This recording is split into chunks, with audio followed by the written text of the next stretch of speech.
ছাত্রছাত্রীরা, আজ তোমাদের জন্য নিয়ে চলে এসেছি খুব গুরুত্বপূর্ণ একটা প্রশ্ন এবং তার উত্তর কিভাবে হওয়া উচিত সেটাই। আজকের এই ভিডিওতে তোমাদের সেই আলোচনাটাই করে দেব। প্রশ্নটা তোমরা থাম্বনেল দেখে অলরেডি বুঝে গেছো, তাও একবার বলে দিই। শ্রীলঙ্কা নারকেল উৎপাদনে বিখ্যাত কেন? বা শ্রীলঙ্কায় নারকেল উৎপাদনের উন্নতির কারণ বর্ণনা করো। এই হচ্ছে আজকের ক্লাসের আলোচ্য বিষয়। আমরা একটু দেরি না করে সরাসরি আমরা ক্লাসে চলে যাব। তার আগে বলি, এসপি ম্যাম ক্লাস এডুকেশন চ্যানেলে তোমাদের সকলকে স্বাগত। আজকের এই ক্লাসটা মনোযোগ সহকারে দেখে নাও। এই প্রশ্নটা যদি তোমাদের পরীক্ষায় এসে থাকে তাহলে কিভাবে লিখলে তুমি পরীক্ষকের কাছ থেকে ফুল মার্কসটা কি করে আদায় করে নিতে পারবে, খুব সহজেই উত্তরটা কিভাবে লিখলে তুমি পুরোপুরি নম্বরটা পেতে পারবে, সেটাই থাকছে আজকের এই ক্লাসে। আর একটু দেরি না করে চলো আমরা ক্লাসটা শুরু করে দিই। দেখো, শ্রীলঙ্কার যে অর্থকরী ফসল যেগুলো রয়েছে তার মধ্যে কিন্তু এই নারকেল হচ্ছে তৃতীয় স্থান পেয়েছে। তাহলে প্রথম স্থানে কে রয়েছে? প্রথম স্থানে রয়েছে চা, দ্বিতীয় স্থানে রয়েছে রবার, আর তৃতীয় স্থানে রয়েছে এই নারকেল। তাহলে তৃতীয় অর্থকরী ফসল হচ্ছে শ্রীলঙ্কার নারকেল।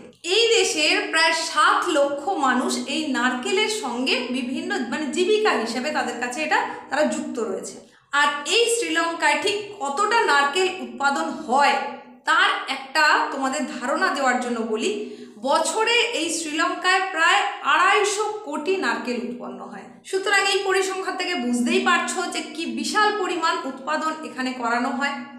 শুধু তাই নয়, এই নারকেল চাষের উন্নতি আরও বাড়ানোর জন্য এখানে একটা রিসার্চ সেন্টার তৈরি হয়েছে, কোকোনাট রিসার্চ ইনস্টিটিউশন। সেটাই হচ্ছে এখানে গঠন করা হয়েছে না নারকেল উৎপাদনের উদ্দেশ্য নিয়ে, সেই সংক্রান্ত গবেষণা নিয়ে তার সমস্যার সমাধান করার জন্য এই যে ইনস্টিটিউটটা সেটা তৈরি করা হয়েছে।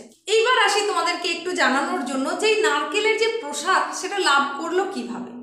না, 19বিংশ শতাব্দীতে প্রথম সাবান শিল্প এলো। এই শিল্প ধীরে ধীরে প্রসার লাভ করলো আর তার পরেই কিন্তু নারকেলের চাহিদা আস্তে আস্তে বাড়তে লাগলো। সাবান শিল্পের প্রসার লাভ করার সঙ্গে সঙ্গে যেমন তা বাড়লো, তার পাশাপাশি কি হলো, মাখনের পরিপূরক হিসাবে ব্যবহার হতে শুরু করলো মার্জারিন। তার জন্য কিন্তু এই নারকেলের চাহিদা ধীরে ধীরে বাড়তে শুরু করলো। এই নারকেল গাছের যে বৃদ্ধির প্রক্রিয়া সেটা প্রায় সময় লেগে যায় 44 মাস।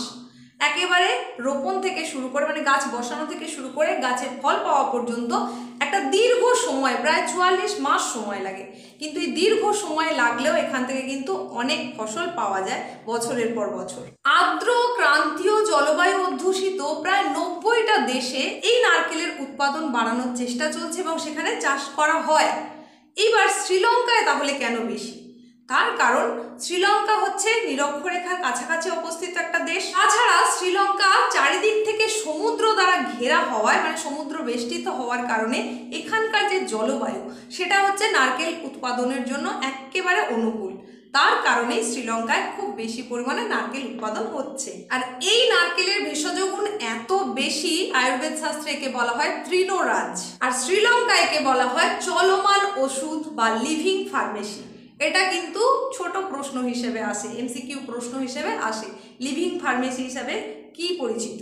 প্রকৃতির এই যে অপূর্ব দান, এর কারণে হাওয়াই দ্বীপে একে বলা হয়ে থাকে স্বর্গের শিশির বা ডিউ অফ হেভেন।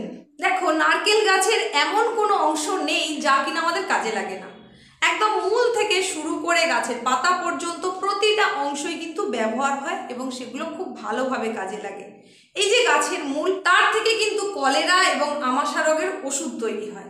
তাছাড়া বিভিন্ন জায়গায় এই গাছের মূলকে দাঁতন হিসেবেও ব্যবহার করা হয়, দাঁত পরিষ্কারের কাজেও একে লাগানো হয়। তাছাড়া নারকেলের দেখো একদম যখন শৈশব অবস্থায় বলা যায়, সদ্য যখন নারকেল ফলা শুরু হলো, সেটাকে আমরা ডাব হিসেবে ব্যবহার করি। ডাবের জল আমরা জানি শরীরকে ঠান্ডা রাখে, তৃষ্ণা মেটাতে সাহায্য করে, শরীরে পুষ্টি নিয়ে আসে। আবার সেই ডাব যখন পরিণত অবস্থায় নারকেলে পরিণত হয় তখন সেই নারকেলকে খাওয়া হয়, বলবর্ধক হিসাবে খাওয়া হয়। তাছাড়া বিভিন্ন রকমের সুস্বাদু যে সমস্ত রান্না তার কাজেও কিন্তু ব্যবহার করা হয় নারকেল। তাছাড়া নারকেলের যে শক্ত খোলা, যেটাকে আমরা মালা বলি, সেটাকে কি হয় ত্বক পরিচর্যার কাজেও ব্যবহার করা হয়। তাছাড়া ওই নারকেলের শাঁস থেকে যে তেল পাওয়া যায়, নারকেল তেল, সেটা কিন্তু মাউথ ওয়াশ তৈরিতে, সাবান তৈরিতে কাজে লাগে। ত্বকের জন্য খুব ভালো, চুলের পরিচর্যার জন্য খুব ভালো। বিভিন্ন রকমের ময়েশ্চারাইজার তৈরি হয় এই নারকেল তেলের সাহায্যে। এইবার যেটা আরও বলবো সেটা কিন্তু শুনলেই এক্ষুনি তোমাদের জিভে জল চলে আসবে। এই যে নারকেলের কথা এতক্ষণ থেকে বলছি, সেখান থেকে কিন্তু মিষ্টিও তৈরি হয়। হ্যাঁ, নারকেল নাড়ু চেনে না এরকম বোধ হয় নেই বললেই চলে। তো সেই নারকেল নাড়ুর মতো বা চন্দ্রপুলির মতো উপাদেয় যে সুস্বাদু মিষ্টি, সেটাও কিন্তু প্রস্তুত হয় এই নারকেল থেকে। তাছাড়া আরও একটা বেশ রসনা তৃপ্ত করার মতন একটা পদের নাম বলছি, রান্নার নাম বলছি, সেটা হচ্ছে ডাব চিংড়ি বা চিংড়ি মাছের মালাইকারি। সেটা তো নারকেলের দুধ ছাড়া অসম্ভব। তাছাড়া তোমরা নিশ্চয়ই দেখেছো নারকেলের যে ছোবড়াটা, মানে গায়ের যে অংশটা নারকেল ছাড়াতে গেলে যেগুলো বেরোয়, সেটাও কিন্তু গদি তৈরির কাজে ব্যবহার করা হয়। তাছাড়া জ্বালানি হিসেবে ব্যবহার করা হয়, নারকেল গাছের পাতাকে ব্যবহার করা হয়, সেখান থেকে ঝাঁটা প্রস্তুত করে বাড়ি পরিষ্কারের কাজে ব্যবহার করা হয়, জ্বালানি হিসাবে ব্যবহার করা হয়। তো নারকেল গাছের একদম মূল থেকে গাছের পাতা পর্যন্ত প্রতিটা অংশ কিন্তু ব্যবহার হয়। এইবার আসি, যদি এই প্রশ্নটা তোমাদের পরীক্ষায় আসে তাহলে কিভাবে লিখবে? প্রশ্নটা আসে সাধারণত একটু বেশি মার্কের প্রশ্ন হিসেবেই আসে। সেক্ষেত্রে তোমরা 2 বা 3টে লাইন একটা ইন্ট্রোডাকশন দিয়ে দেবে। সেখানে তোমরা একে যে তৃণরাজ বলা হয় আয়ুর্বেদ শাস্ত্রে সেটা বলতে পারো, বা এটাকে হাওয়াই দ্বীপে যে বলা হয় তাকে স্বর্গের শিশির এটা বলতে পারো। 2-1টা লাইন এই নারকেল সম্পর্কে দিয়ে দেবে, এবং শ্রীলঙ্কা এটা যে লিভিং ফার্মেসি নামে পরিচিত সেটাও দিয়ে দেবে। তারপরে তোমরা লিখবে অনুকূল জলবায়ু, তারপরে তোমরা পয়েন্ট করবে অনুকূল অবস্থা। এখানে তোমরা একটু লিখবে যে শ্রীলঙ্কায় নারকেল উৎপাদনের উন্নতি লাভের জন্য যে যে অনুকূল অবস্থাগুলি দায়ী সেগুলি নিম্নরূপ বলে এবার একটা একটা করে পয়েন্ট করবে, সেটাকে 1-2 লাইনে ডিসক্রাইব করে দেবে, তাহলেই তোমার উত্তরটা হয়ে যাবে। তো প্রথম যে পয়েন্টটা তোমরা দেবে সেটা হলো উষ্ণতা। এই জায়গায় তোমরা এইভাবে বিবরণটা দেবে।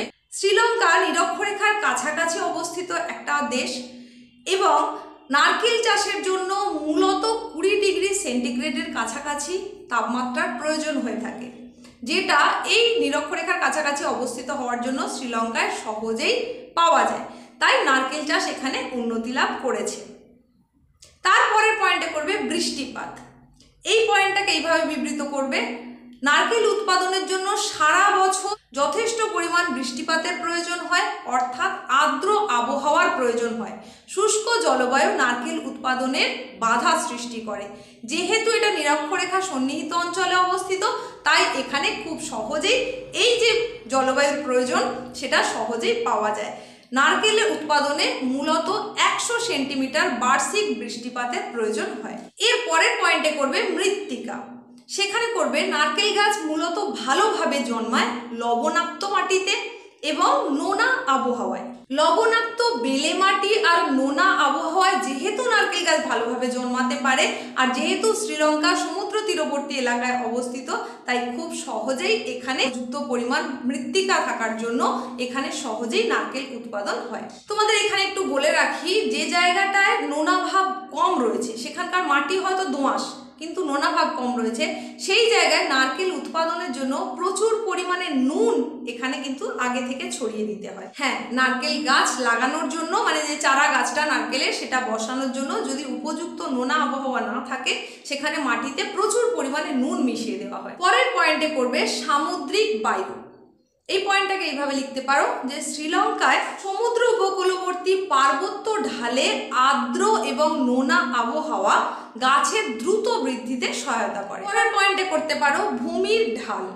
সেখানে করবে শ্রীলঙ্কার অধিকাংশ নারিকেলের যে বাগিচা সেইগুলো হচ্ছে সমুদ্রের দিকে মৃদু ঢালযুক্ত হওয়ায় সেখানে জমিতে জল জমে যাওয়া জনিত যে সমস্যা সেটা সৃষ্টি হয় না, তার ফলে সহজেই উৎপাদন হয়। এরপরে যে পয়েন্টটার কথা বলবো সেটা কিন্তু একটা মোস্ট ইম্পর্টেন্ট একটা পয়েন্ট, সেটা হচ্ছে অন্যান্য কৃষিজ ফসলের অপ্রতুলতা। এটাকে তোমরা এইভাবে বিবৃত করতে পারো যে এই অঞ্চলের মাটি লবণাক্ত হয়, অন্যান্য কোনো ফসলই যথেষ্ট মাত্রায় উৎপাদিত হয় না, তাই এখানে নারকেল উৎপাদনের ওপরেই বেশি পরিমাণে জোর দেওয়া হয়েছে, এবং এখানকার আবহাওয়া অনুকূল হওয়ায় নারকেল উৎপাদন উন্নতি লাভ করেছে। পরবর্তী পয়েন্ট হিসেবে করতে পারো সরকারি সহযোগিতা। এই জায়গাটায় তোমরা করতে পারো যে শ্রীলঙ্কায় সরকারিভাবে নানান সহযোগিতা প্রদান করা হয় কৃষকদের, সেখানে কৃষি ঋণ প্রদানের মাধ্যমে। তাছাড়া নারকেল চাষের সমস্যা এবং তার সমাধান নিরূপণের উদ্দেশ্যে এখানে কোকোনাট রিসার্চ ইনস্টিটিউট গঠন করা হয়েছে, যা নারকেল চাষের উন্নতিতে গুরুত্বপূর্ণ ভূমিকা পালন করেছে। এইভাবে তোমরা পয়েন্টগুলো করবে এবং সেগুলোকে ছোট ছোট করে বিবৃত করে দেবে, তাহলে তোমাদের উত্তরটা কমপ্লিট হয়ে যাবে। আর একেবারে শেষে উপসংহারের মতন করে 2-3 লাইন সেখানে তোমরা লিখতে পারো যে উপরিউক্ত কারণগুলির জন্য শ্রীলঙ্কায় বর্তমানে নারকেল চাষ উন্নতি লাভ করেছে এবং ভবিষ্যতেও এই নারকেল উৎপাদন কিন্তু এখানে অতিরিক্ত সম্ভাবনাময়। এইভাবে যদি তুমি তোমার উত্তরটা লিখতে পারো তাহলে আমার মনে হয় পরীক্ষকের কাছ থেকে তাহলে কিন্তু তুমি খুব সহজেই একেবারে ফুল মার্কসটা আদায় করে নিতে পারবে। খুব ছোট ছোট করে কিছু পয়েন্ট দিয়ে দেবে, সেটাকেই আবার 2-3 লাইনে বিবৃত করে দেবে, আর একেবারে শুরুতে একটা ইন্ট্রোডাকশন দিয়ে দেবে, শেষে 2-1 লাইন লিখে দেবে, তাহলেই তোমার উত্তর একেবারে কমপ্লিট হয়ে যাবে। আজ তাহলে এখানেই শেষ করছি। তোমাদের জন্য এইটুকুই ছিল আজকের ক্লাস। আজকের এই ক্লাসটা তোমাদের কেমন লাগলো সেটা অবশ্যই কমেন্ট সেকশনে জানিও। যদি ভালো লেগে থাকে লাইক করে বন্ধুদের মধ্যে শেয়ার করে দিও। চ্যানেলে যদি প্রথম হয়ে থাকো তাহলে চ্যানেলটাকে সাবস্ক্রাইব করে পাশে থাকা নোটিফিকেশন বেল আইকনটাকে অল করে দিও। আজ এই পর্যন্তই। পরবর্তীতে এইরকমই কোনো গুরুত্বপূর্ণ ক্লাসের ভিডিও বা কোনো সাজেশন নিয়ে তোমাদের জন্য চলে আসছি। এতক্ষণ পর্যন্ত তোমাদের সঙ্গে ছিলাম আমি তোমাদের এসপি ম্যাম। পরবর্তীতে দেখা হচ্ছে খুব শীঘ্রই নতুন কোনো একটা ক্লাস নিয়ে। প্রত্যেকে সুস্থতা কামনা করে এখানেই শেষ করলাম।